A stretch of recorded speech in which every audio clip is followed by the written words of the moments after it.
আসসালামু আলাইকুম, welcome to my channel মনের রান্না শৈলী। আজকে আমি আপনাদেরকে দেখাবো খুব সহজ একটা রান্না, সেটা হচ্ছে আলু দিয়ে মুরগির ঝোল।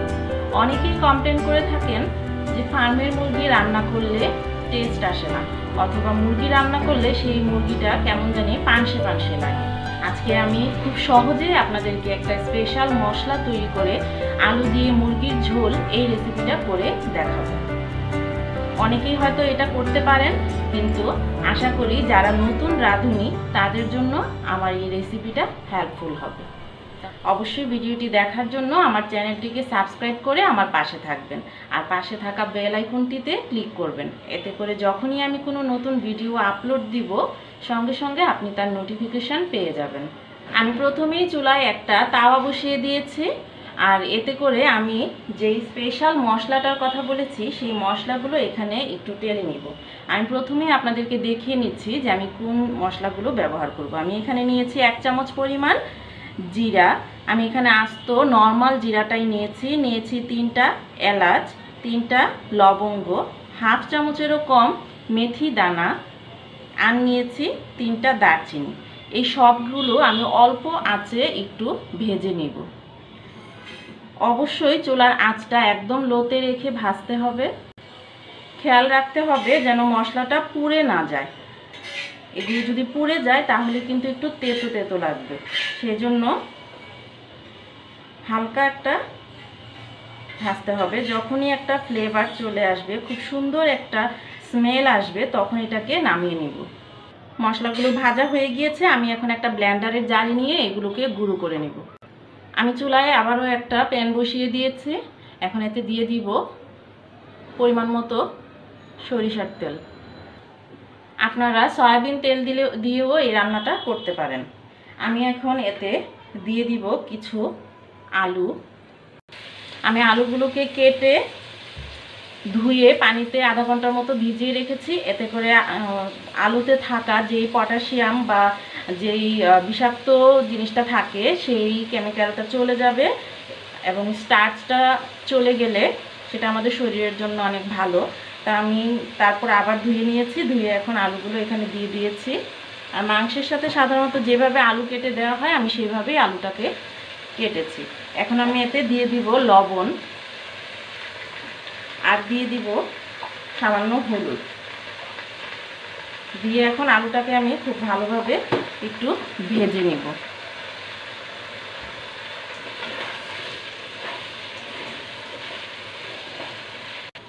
যখনই আলুগুলো একটু ব্রাউন কালার হয়ে ভাজা ভাজা হয়ে যাবে, তখনই আমি আলুগুলোকে নামিয়ে নিব। আলুগুলোকে নামিয়ে আমি একই প্যানে আমি এখানে আলাদা তেলও ব্যবহার করিনি, আমি এখানে দিয়ে দিব কিছু কাটা পেঁয়াজ। দিয়ে পেঁয়াজগুলোকে আমি একটু ভেজে নিব।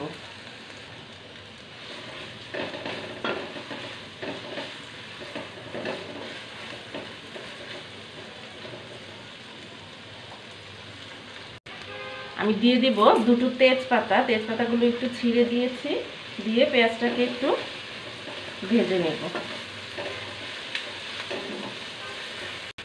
পেঁয়াজটা যখন ভাজা হয়ে যাবে, এর মধ্যে আমি দিয়ে দিব হাফ কাপ পরিমাণ পেঁয়াজ বাটা। আমি আরও দিয়ে দিচ্ছি 1 চামচ পরিমাণ রসুন বাটা, দিয়ে দিচ্ছি 1.5 চামচ পরিমাণ আদা বাটা, দিয়ে দিব সামান্য পরিমাণে লবণ, সাথে আমি দিয়ে দিচ্ছি 1 চামচ পরিমাণ হলুদের গুঁড়ি, দিয়ে দিচ্ছি 2 চামচ পরিমাণ মরিচের গুঁড়ি, 1 চামচ পরিমাণ ধনিয়ার গুঁড়ি। এখন আমি ভালোভাবে সবগুলো মশলা একটু ভুনে নেব, যেন এর মধ্যে থাকা কাঁচা গন্ধটা, পেঁয়াজ রসুনের কাঁচা গন্ধটা চলে যায়, আর মশলাগুলো একটু ভালোভাবে কষানো হয়। আমি সামান্য পরিমাণ পানি দিয়ে নিচ্ছি যেন মশলাটা পুড়ে না যায়। পানি দিয়ে আমি আবারও মশলাটাকে একটু ভালোভাবে কষিয়ে নেব। দেখতেই পাচ্ছেন মশলার পানিটাও ফুটে উঠেছে, আর তেলটাও কিন্তু অনেকটা উপরে উঠে এসেছে।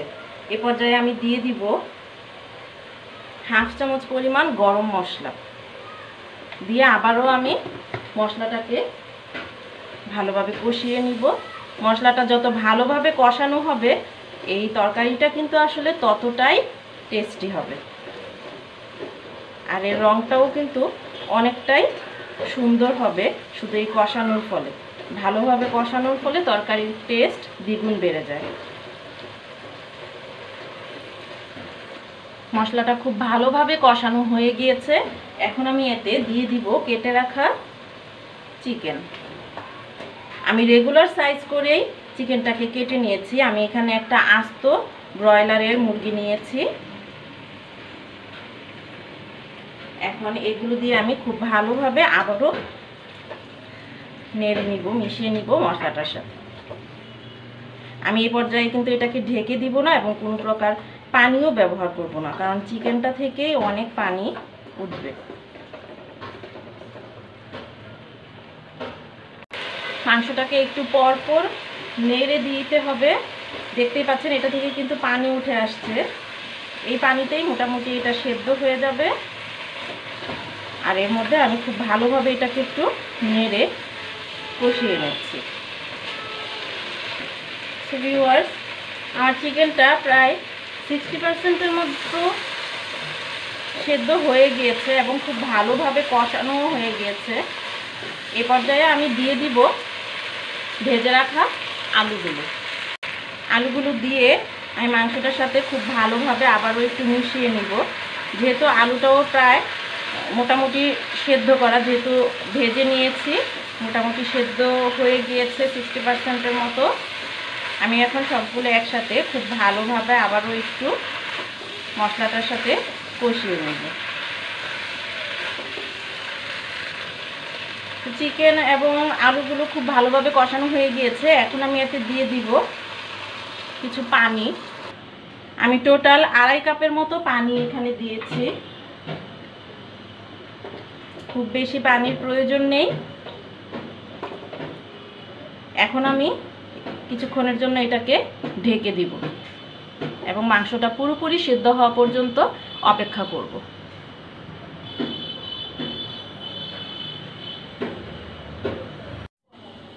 সো ভিউয়ার্স, ফিরে এলাম কিছুক্ষণ পর। দেখতেই পাচ্ছেন আর তরকারিটা কিন্তু অনেকটাই ঘন হয়ে এসেছে, আর আলুগুলোও পুরোপুরি সিদ্ধ হয়ে গিয়েছে, সাথে মাংসগুলোও। তো ঠিক এই পর্যায়ে আমি এখন দিয়ে দিব যে মশলাটা আমি গুঁড়ো করে রেখেছিলাম সেই মশলাটা। আর এটা অবশ্যই নামানোর ঠিক 5 মিনিট আগে দিতে হবে। এতে করে তরকারিতে খুব সুন্দর একটা স্মেল আসবে এবং খেতেও কিন্তু অনেক টেস্টি হবে। এখন আমি 5 মিনিট পর্যন্ত অপেক্ষা করব মশলাটার খুব সুন্দর একটা স্মেল যেন আসে। এই সময়টাতে এসে কিন্তু অবশ্যই লবণটা একবার চেক করে নেবেন। আর তরকারিতে ঝালের পরিমাণটা আপনারা আপনাদের পছন্দ মতো টেস্ট অনুযায়ী ব্যবহার করবেন। তো আমার তরকারিটা হয়ে গিয়েছে, এখন আমি এটাকে নামিয়ে নিব। সো ভিউয়ার্স, দেখে নিশ্চয়ই বুঝতে পারছেন তরকারির কালারটা কতটা সুন্দর এসেছে, আর রান্নাটাও কিন্তু খুবই সহজ ছিল। আমার এই রেসিপিটি যদি আপনাদের ভালো লেগে থাকে অবশ্যই আমার ভিডিওটিতে লাইক করবেন, কমেন্ট দিবেন, আর বেশি বেশি করে শেয়ার করবেন ফ্রেন্ডস অ্যান্ড ফ্যামিলির সাথে। আজকে এই পর্যন্তই। আবারও হাজির হব নতুন কোনো রেসিপি নিয়ে আপনাদের সামনে। আল্লাহ হাফেজ।